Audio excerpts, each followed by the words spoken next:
I'm sorry if you can hear the noise in the background. That's the dishwasher back there. I can't do anything about it. I just have to find a space where I can make this video.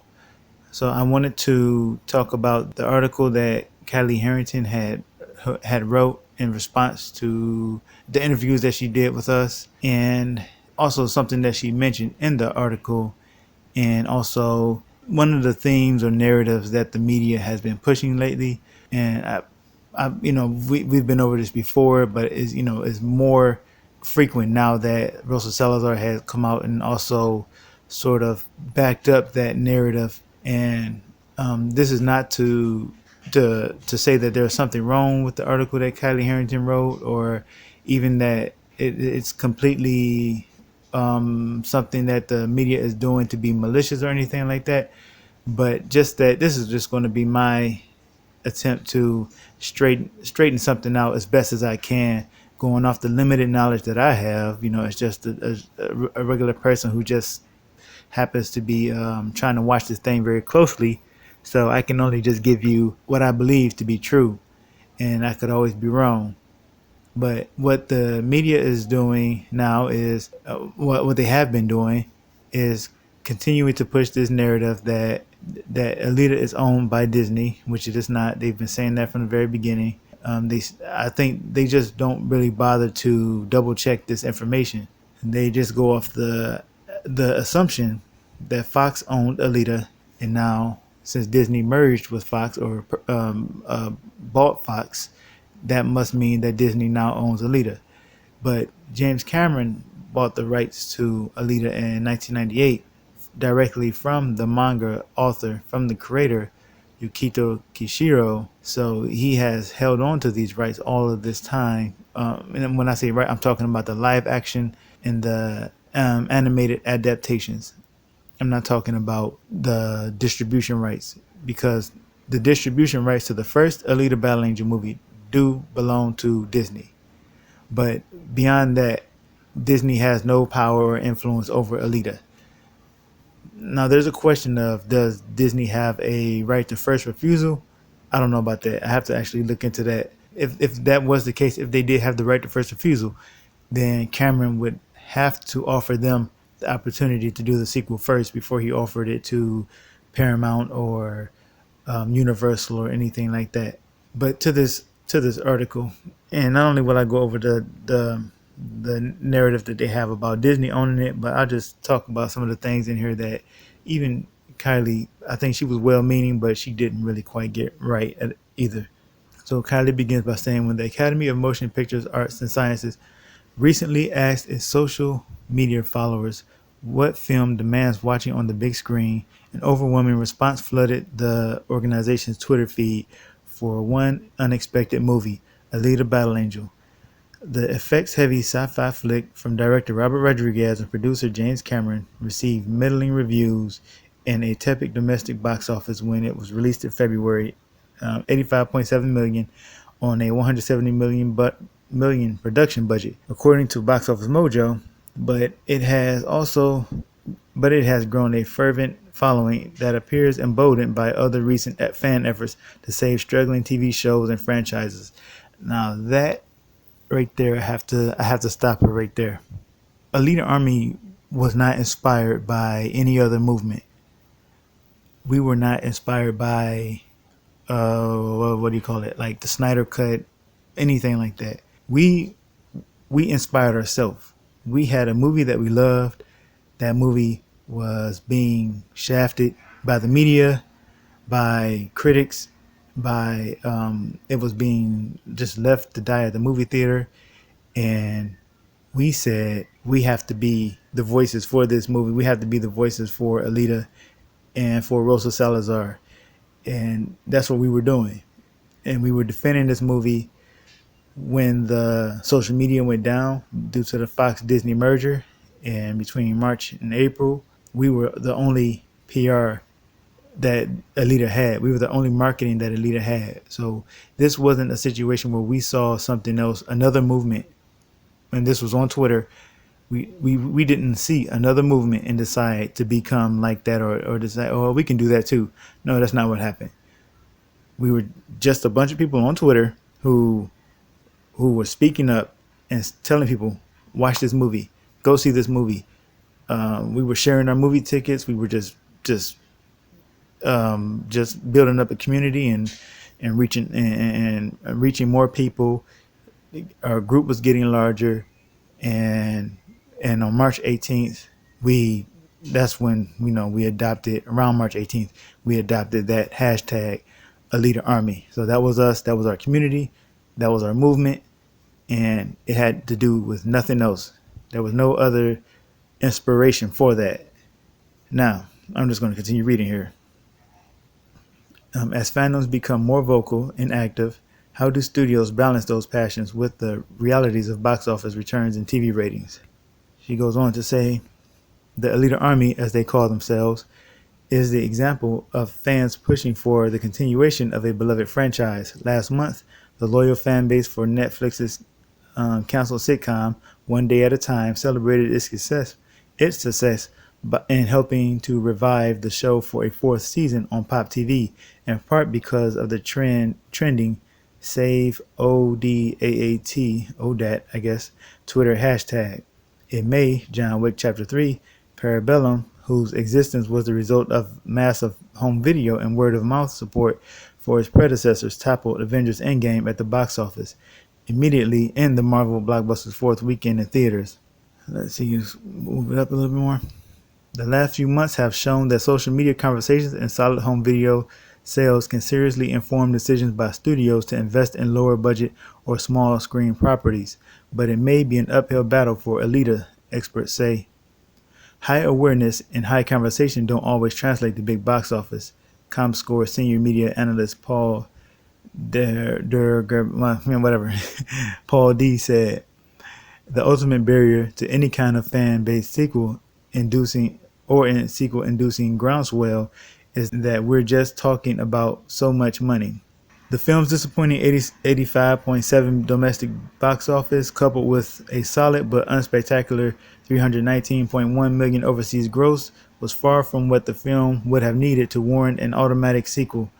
I don't feel like saying his name, I'm just going to skip it. This week, the film's release on home video was a potential to breathe new life into the 20th Century Fox film. She's talking about the digital release. So this week, that was the week of July 8th.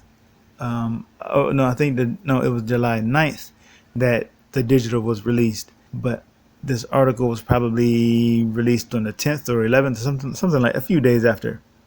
So, okay, which is based on early 1990s manga. I'm going to skip down. Let's go past some of this. Alita Battle Angel and Avatar were Cameron's two premier post-Titanic projects, both of which he originally set out to turn into trilogies. Avatar has now ballooned into 5 films, with the first sequel due in theaters in 2021. Meanwhile, the prospects for Alita getting a second film remain up in the air, especially considering Fox's new ownership. Thanks to the strength of its international play, Alita Battle Angel grossed 404.8 million worldwide, putting it just on the edge of profitability. The movie needed to garner somewhere between 400 million and 500 million to break even. This is what that Durga Rabedian said. A difficult mark to hit for a movie released in a generally slow part of the year like winter. It's at that profitability edge that Alita fans think they can make a difference by pushing the movie into the black through home video sales and grassroots promotion. If more people see this movie and make it financially viable, there are nearly 30 years of source material still waiting to be adapted, a fan named Seamus said. I think that's Seamus, in an email referring to the full story portrayed in the manga, only about a third of which was covered in the movie. Let me just add that she had interviewed a number of people, and not all of that, really very little of that actually made it into this article. She had interviewed, I'm just going to name some off the top of my head. I'm sorry if I missed some of you, but I know Foxfire, who's also called Trust Me, I'm a Jedi, Alita Thornton, who was Adam Thornton on YouTube. I think Bostitch as well. I think he's mainly on Twitter. and also Enigma Seeker and Norea. I can't remember how to pronounce his name. And I'm sure there was some more who gave their interviews with her. I wasn't one of them, of course. Like I said, I was too paranoid at the time. But I did end up doing an interview with One Angry Gamer later, after the after all the trouble happened. The trouble with the independent. So let's see. Let's go down to basically. I'll just skip to the point here. She begins to talk about how Disney should try to save this franchise by producing a streaming show or something like that. I'm just trying to go down to the bottom here. Actually, I want to read this part here where it says the response. The response last month to the Academy's Twitter question resulted in more than 3,000 retweets and was liked by 23,000 after one follower highlighted the unexpected outpour of support for the movie that had quietly dropped out of the cultural conversation since its early 2019 release. Now, I think that response that she's talking about is this one guy who was like, "What is going on in these responses?" And it was pretty much that's what that's what he said. What is going on in these responses? And of course, he was talking about all the Alita votes. And I guess according, yeah, I think he did probably get like 323,000 likes. It was crazy, man. It was crazy. That Academy thread is when Alita Army got put on the map for real. Like Rotten Tomatoes knew about us, Collider knew about us because we had took their thread. Some other little smaller websites definitely knew about the Alita Army, but it wasn't until that Academy thread that we got basically the whole world's attention. And oh yeah, yeah. So she also mentions that it quietly dropped out of the cultural conversation. In other words, people thought that the movie was just forgotten and it was dead, and they were shocked to find out that this movie had fans. Oh yeah, just continue reading. According to Mr. D or Mrs. D, whoever this is, the turning point that could push Disney toward financing a sequel would be the movie's performance on home video and video on demand. This is a situation where I don't think Kylie had done any actual research into who owned the rights to Alita. They just assumed that Fox held the rights, and this is what I think most of these other websites are doing as well. But I also, not saying that Kylie is one of these people, but with these other sites, I do tend to think that they are intentionally, with these some of these other sites, trying to create the narrative that Disney should be the one who owns Alita. That Disney should be I think they sense that Alita is going to be a big thing once it catches on. So they're like, they're doing their master's bidding, in my humble opinion. I don't have any way to confirm this. This is just my opinion. They would like to see Disney own Alita, and I'm sure that they would approve of the treatment that Disney would try to give Alita if they ever got their hands on Alita. But I always tell people to relax. Cameron is not going to allow any sort of he's not going to allow that shallow form of so-called empowerment, female empowerment into his movies. He understands female characters. He really does. And this is why I wasn't worried about the Terminator Dark Fate trailer at all. Like some people thought that it was going to go, they thought it was going to go woke and it was just going to be just really cringy propaganda. But I'm like, no, this is Cameron.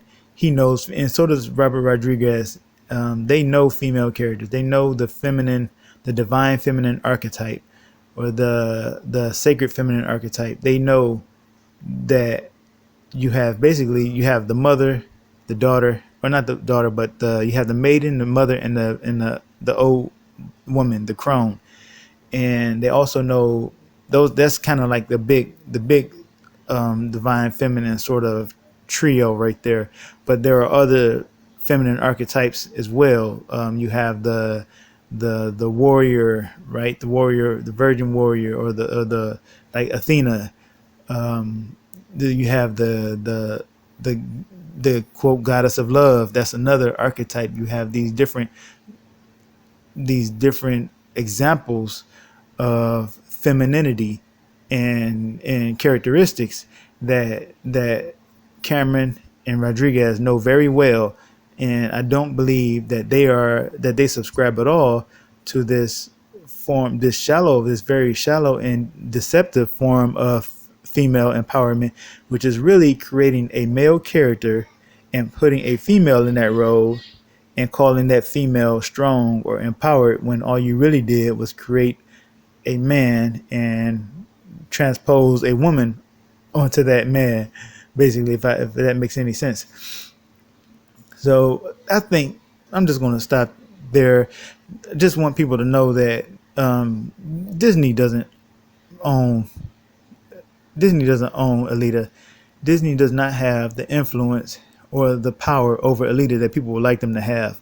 But the media has done or the media has been successful in getting people to think that Disney has that kind of influence over Alita. So now you have people on Twitter and maybe other websites as well going, Disney, please make an Alita sequel. And I'm sure they would like Disney to have that power. But no, no, and that's not going to. And no matter what, how much pressure comes from the fans who are calling for Disney to get making an Alita sequel, that's not going to change Cameron's mind either. I have that kind of faith in him.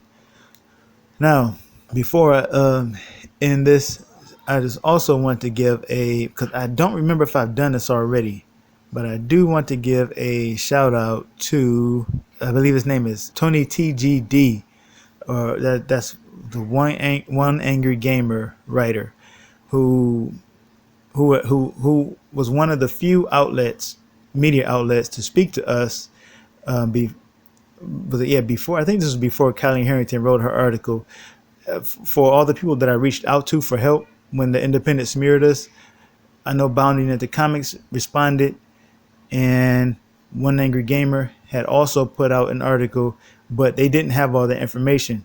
They were pretty much just going off of what Bounding into Comics had put out. I think that's what they were going off of. And once we had saw their article, we contacted them and said, no, we can tell you exactly what happened. And so I got to give him a shout out because not many people have noticed that he did actually do something for us. He did actually put this story out there. It's called Staying Alita Army Strong, a brief look into the fans of Alita Battle Angel. And if you ever look up Alita Army or Alita, whatever, you're probably not going to see this pop up. And that's a little bit disappointing because I think he did good by actually contacting us or interviewing us and letting us set the record straight. And I wish more people would see it, but oh well, that's how it goes, I guess. And also, if you notice, if you read this article, I'm going to leave a link for you, that he mentioned that he reached out to our official Alita Army Twitter, which we didn't have at the time. We didn't have anything like that. So when he was actually reaching out to somebody who was squatting on on a bunch of Alita Army accounts, and this is how we found out about it. And so that's what led to us saying we should probably make an account just in case something like this happens again. And that, of course, that person never contacted us and responded to us telling us that a journalist tried to reach us. And so he could have wrote this story first instead of second, but the person who he had contacted didn't say anything back to him or to us.